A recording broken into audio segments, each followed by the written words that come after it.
Buenas, ¿cómo andan? Estoy un poco despeinado. Hoy lo voy a hacer dentro de casa porque tengo un poco de frío. Bueno, espero que anden todo de 10. Eh, Acá arrancando el lunes, como siempre, poniéndole la mejor.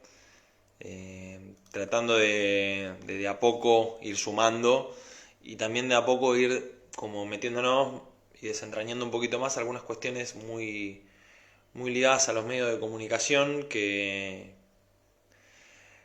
son en economía se dice de competencia imperfecta. Se dice que los mercados de competencia perfecta son los mercados por ejemplo, que tienen ciertas características como por ejemplo la plena información.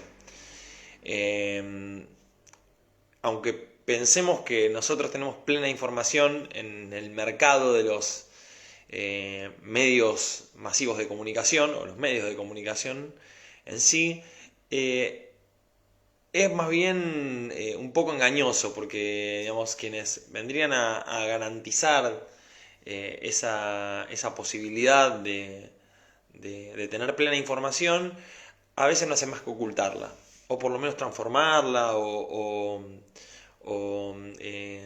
desviarla o bueno, etcétera, ¿no? O maquillarla. Eh, Hay una frase, mientras voy haciendo un poco de tiempo, mientras sumamos, se pueden ir saludando, se pueden ir, no sé, pueden ir armando o alguna. Hola Cora, ¿cómo estás? Hay una frase de Marx, que la voy a parafrasear, otrora de la Cole, que decía, los filósofos no han hecho más que describir la realidad, pero de lo que se trata es de transformarla. Eh, es interesante esto porque la transformación va de la mano de un accionar. Y acción no necesariamente se hace en pos de hacer algo. A veces una acción es no hacer nada. Guardar silencio es una acción, por ejemplo. Y en los medios en general, muchas de las cosas que en realidad se intentan ocultar o silenciar es a través de decir otra cosa. Y por decir otra cosa, a veces no es decir otra cosa de la misma temática, sino ni siquiera darle lugar a esa temática. Pasa en los medios, pasa en la política, pasa en un montón de lugares. Pasa en donde se hace política. Y en los medios se hace mucha política. Muchísima política. Entonces es interesante a veces pensar que cuando uno se pone a leer, se pone a leer sobre política, por más que lea, no sé, una nota sobre qué estuvo haciendo, ni idea, Ivana Nadal en su casa haciendo un vivo. Por si no saben quién es Ivana Nadal, era una, se puede decir conductora o co-conductora que, bueno, fue controversial en algún momento por publicarse un video privado. Estaba con Guido Casca, si mal no recuerdo, me parece. No soy muy ducho de esos programas, pero creo que sí. Y bueno, digo, son personalidades que tienen presencia en las redes sociales que hoy por hoy son, digamos, los medios que mayor masividad arrastran. Hola Etiade, ¿cómo va? Hola Vivi, feliz cumpleaños, un feliz cumpleaños a Vivi. No vamos a decir cuántos cumplió, pero vamos a desearle un feliz cumpleaños y que tenga un gran año a una de las mejores personas que yo conozco. Crack total. Bueno, decía digamos que a veces por acción o omisión se comenta acerca de ciertas cuestiones y sobre todo en realidad lo que se da es no se habla sobre ciertas cuestiones hablando de otras. Y esto es un recurso muy utilizado en los medios masivos de comunicación desde siempre, pero por sobre todo en los últimos tiempos. Yo en realidad siempre me apoyo en alguna, digamos, en algún ejemplo gracioso, o no tan gracioso, pero digo, me acuerdo un capítulo de Los Simpsons en donde, digamos, hay elecciones a alcalde de la ciudad y hacen toda una campaña los republicanos para que el alcalde es demócrata y hacen toda una campaña en los medios de comunicación, en radio y en el debate que hacen. preguntándole al alcalde, digamos, o sea, lo degradan y cuando termina dice, bueno, ¿cuál es su pregunta? Sobre los impuestos, digo, cualquier cosa, ¿no? Digo, para meter el bocado para que pueda enganchar el republicano. Bueno, así. En general, digamos, hay mucho ocultamiento en los medios de comunicación. Bueno, hoy quiero traer digamos, quiero traer a discusión, a debate, una noticia que estuvo obviamente circulando en las últimas horas. No sé digamos, si la anduvieron viendo, si no la anduvieron viendo. Voy a intentar ponerla en el chat. A ver, ahí la pego y ahí la mando. Ahí está, ahí la puse. Ahora me estoy manejando mejor con este tipo de cosas. Es una noticia de Infobae. Tiene que ver con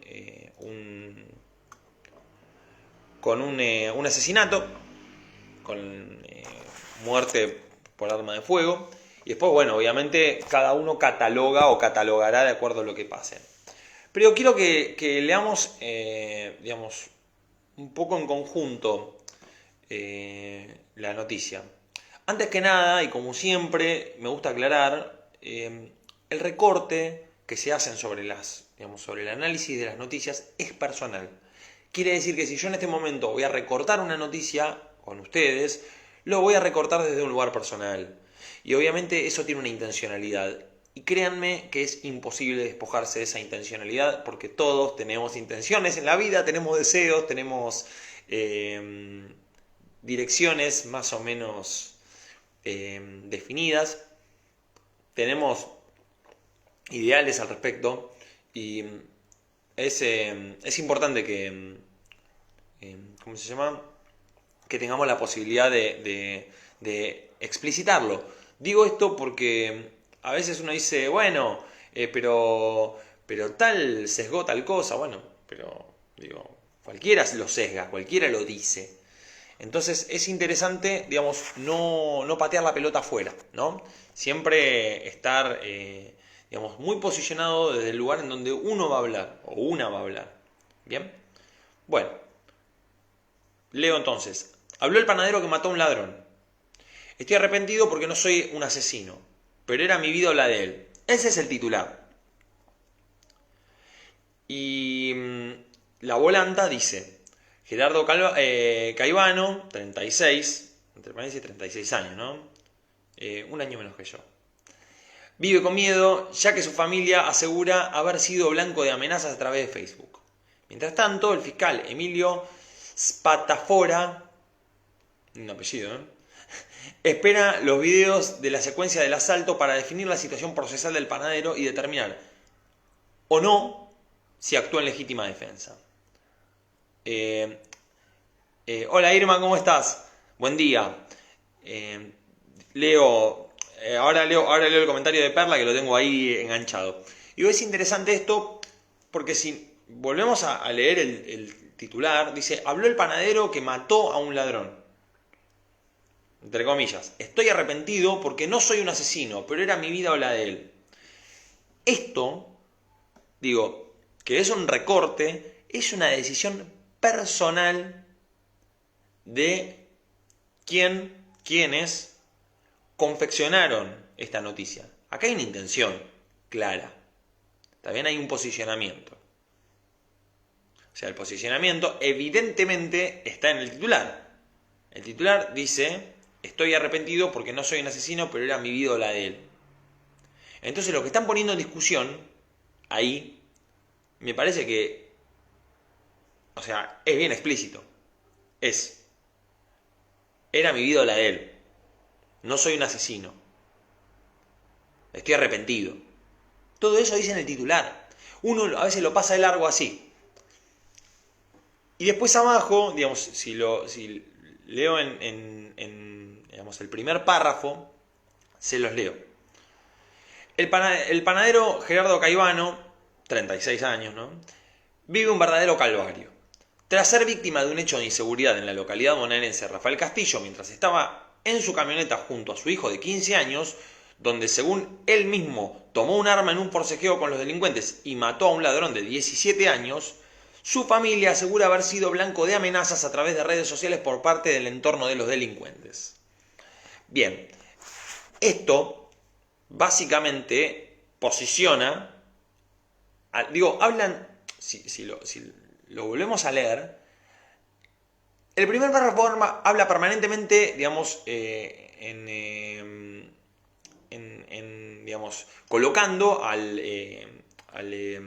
panadero como víctima. ¿Está claro? Y por supuesto como victimario a los ladrones. Algo que todavía no se determinó.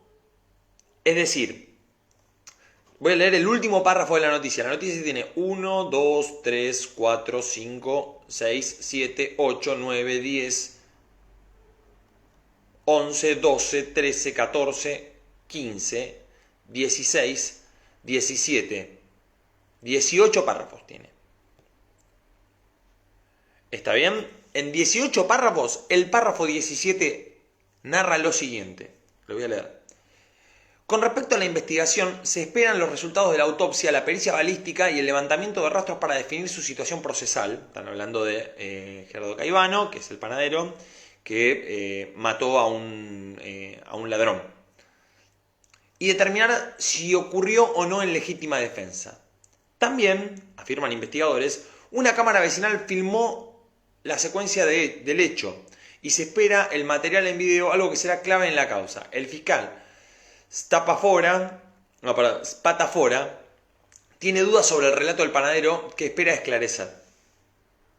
Es decir, todavía hay dudas sobre el relato, todavía no está develado, pero en el primer párrafo que leímos, leí yo, y seguramente ustedes también lo van a leer, lo pueden leer en la noticia, en el link que mandé, dice, tras ser víctima de un hecho de inseguridad en la localidad bonaerense de Rafael Castillo, o sea, ya hay un posicionamiento, él es víctima. Pero esto no se sabe. Es decir, él fue víctima de un asalto y el ladrón fue víctima de un asesinato. Después se juzga si fue o no en legítima defensa, pero eso todavía no está afirmado. Sin embargo, en ningún lugar dice que el ladrón fue víctima de un asesinato. ¿Se entiende lo que digo? Entonces, a ver, yo entiendo un montón de cosas, ¿no? Entiendo que el tipo tiene un arma cargada, etcétera, etcétera, etcétera. Pero esto es muy simple. Un auto que va a 200 km por hora es potencialmente un arma cargada. Pero el asesinato ocurre cuando hay un atropello. ¿Se entiende lo que digo? Es decir, uno puede llevar un arma cargada de manera ilegal, y lo que es ilegal porque lleva el arma cargada y porque tiene intención. Pero no se puede jugar, porque roba, pero no se puede jugar si tiene intención de matar. Si el tipo gatilló y le erró, eso entonces es un intento de homicidio. Pues si el tipo sale con un arma cargada y no la usa,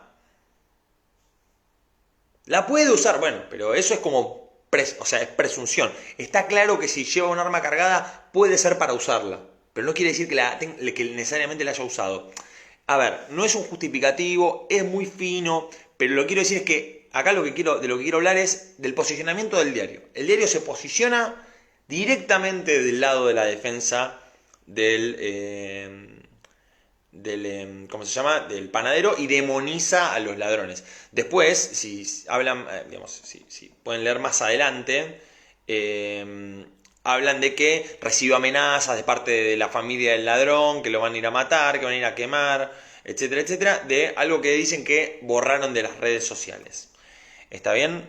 Voy a cortar acá un toque y voy a empezar a leer porque se armó un lindo debate. Perla dice: ¿cómo estás, Perla?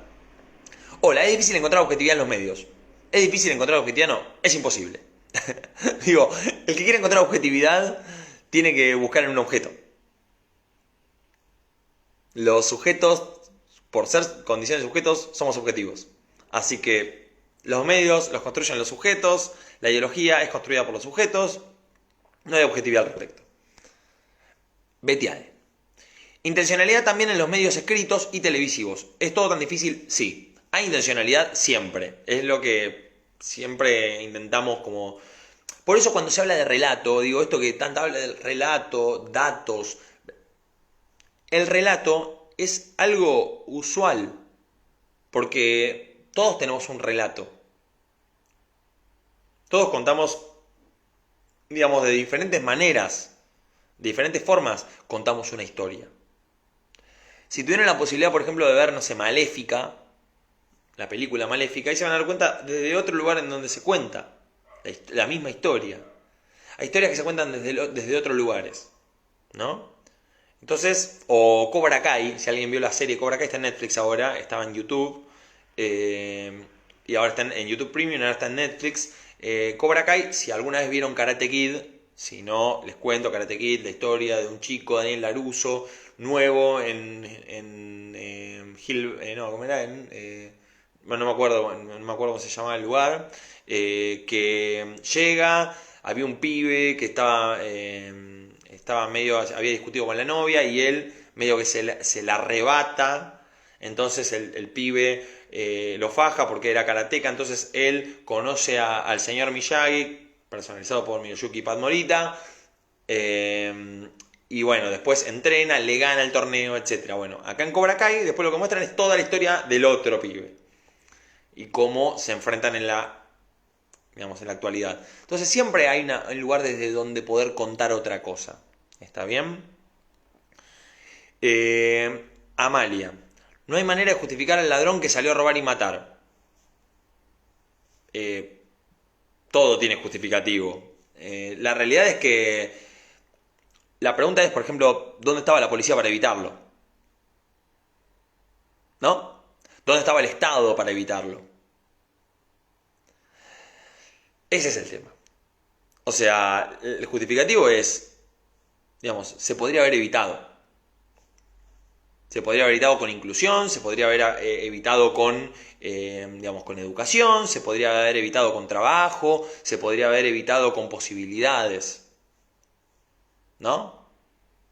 Digo, nosotros en general jugamos, y esto no es por justificar a un ladrón o no justificar a un ladrón, pero nosotros en general jugamos a quien roba una camioneta y no justificamos a quien se roba una camioneta por mes.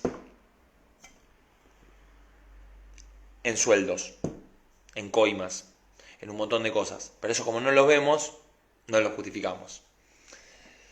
Hay una lectura muy linda que recomiendo que se llama Patas Arriba, que es de Eduardo Galeano, en donde comparan que hay un tipo al que lo aprenden y lo linchan porque el tipo robó 75.000 pesos en un asalto.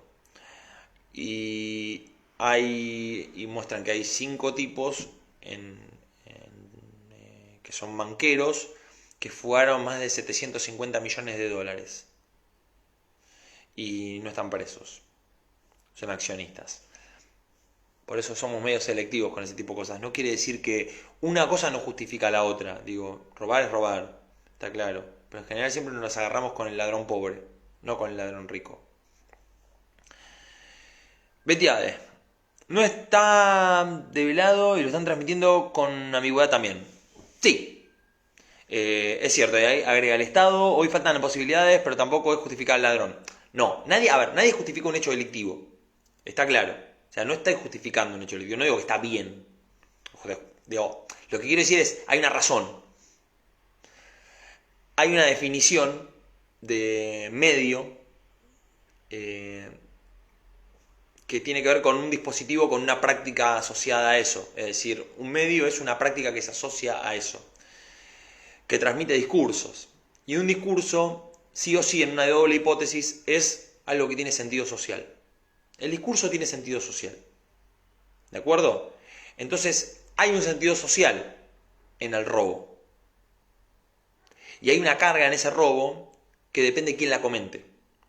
Porque la familia probablemente va a decir, el pibe salió a robar porque no tenía otra posibilidad de entrar a trabajar, porque para entrar a trabajar te piden que seas secundario completo, seas medallista olímpico de remo, seas etcétera, etcétera. Digo, tengas 10.000 millones de posibilidades, que a lo mejor alguien que nace en el seno de una familia de bajos recursos, donde no vive en su casa, es complicado. Me dice Amalia, la tuya es una mirada muy garantista. No, yo no soy juez, yo no doy miradas garantistas. ¿Está bien? Digo, el ladrón podría haber ido preso, pero no fue preso porque lo mataron. ¿Se entiende? Y lo mató un civil, no lo mató un policía, cuyo rol es matarlo o no matarlo, o en tal caso proteger. Digamos, en realidad el rol principal del policía es evitar que sucedan este tipo de actos delictivos, y el rol del Estado es evitar que sucedan hechos delictivos a través de la inclusión. Entonces el problema no es un problema del ladrón en sí. En sí, digo. No es que el ladrón es una persona que actúa, ¿cómo se dice?, de una manera antisocial. La sociedad no incluye a ciertas personas. No, yo no conozco la historia del ladrón tampoco, es decir, no la conozco. Pero tipificar a un ladrón que sale en general a robar con un arma de fuego, ¿está bien? Es básicamente lo mismo que salir a enfrentar la vida uno mismo, no es mandar a otro. ¿Está bien? Digo, en general, uno no le conoce la cara a los que delinquen, que los que tienen una organización delictiva, sino al que delinque de primera mano y lo agarran. Elías Neumann, creo, en Clarín en 2002, me acuerdo, voy a buscar la nota, decía algo así como: a la cárcel van los delincuentes fracasados. Estos son delincuentes fracasados, está claro. Los delincuentes que no fracasan no van presos. Para vos el fin justifica los medios, me dice.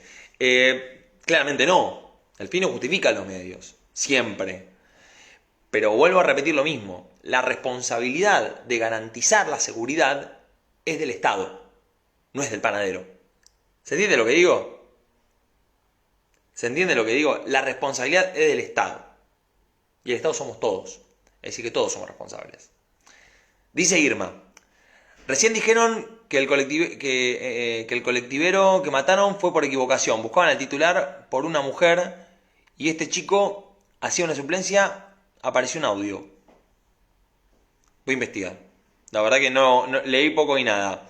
Dice que declara responsabilidad del Estado, de la sociedad. Es duro definir esto. La realidad es que eso es lo que yo hablaba al principio digamos, es lo que dialogábamos un poco al principio. Lo cierto de todo esto es que lo oculto es que el Estado es el que tiene la acción ahí. Pero el Estado lo que hace es manda a un fiscal para investigar si el panadero tiene responsabilidad o no de la emoción violenta. Y la pregunta es: ¿dónde estaba el Estado cuando pasó esto? Digo, nosotros no le pagamos los impuestos al panadero, ni al ladrón. Se los pagamos al Estado. Y le pagamos al Estado para que el Estado pueda garantizar la seguridad, entre otras cosas, ¿no? Digo, garantizar la seguridad, garantizar la salud, garantizar la educación. Y esto es como atemporal. O sea, se puede leer hoy, se puede leer hace 2 años, se puede leer hace 6 años, se puede leer hace 20 años, se puede leer hace 50 años. Ahora, yo les hago una pregunta a ustedes que por lo menos nacieron hace como mínimo 65 años, por tener condición de adultos y adultas mayores. La pregunta es: hace 65 años, ¿cómo era la historia?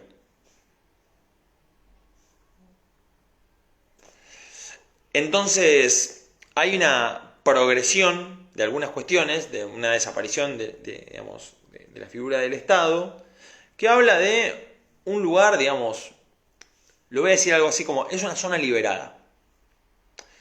Y los medios, en este lugar, lo que hacen es lo fogonean. Porque acá lo que hacen los medios es justificar. O sea, andá, agarra un chumbo y mata a un tipo si te viene a robar. ¿Se entiende lo que digo? O sea, no dicen